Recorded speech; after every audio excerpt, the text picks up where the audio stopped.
3. Candy. You're probably all able to imagine those objects, not because they sound like what they mean, but because we've agreed that certain sounds, when put together, share a certain meaning. This arbitrary relationship between sound and meaning is a common feature across all languages. But what if there's more to it than that? Have you ever noticed that some words do sound like what they mean? Think about the word tiny. It sounds small, right? Or the word crash. It's like hearing something break. This isn't a coincidence. This is something called sound symbolism, and it's a fascinating part of how language works. Sound symbolism is the idea that some sounds naturally carry meaning. Unlike the usual connection, which is random between sound and meaning, sound symbolism suggests that we intuitively feel some sounds are small, big, soft, sharp, and so on. The first 2 experiments on sound symbolism found that when shown a small table versus a large table, 80% of participants selected the word mill for the small table and mouth for the large one.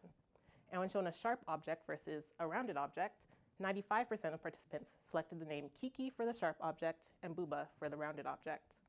This has been found across hundreds of languages, as well as in infants as young as 4 months old, showing that certain consonants and vowels can carry meaning. This has also impacted how language has evolved. Many languages use the sound M in words for mother, like madre, mama, or mère, because it's not only easy for babies to produce, but also because it sounds warm and soft. We can also see this in how brands work. Another study found that consumers were more willing to walk to the back of the store if an ice cream brand had the name Frosh over Frisch because rounded vowels sound creamier. This shows us that language is more than just rules. It's also about intuition. It shows that across languages, we can feel meaning through sounds. My research will look to see how much sound symbolism is impacting languages. It's often hard to isolate sound symbolism because of other linguistic features, such as syllable stress.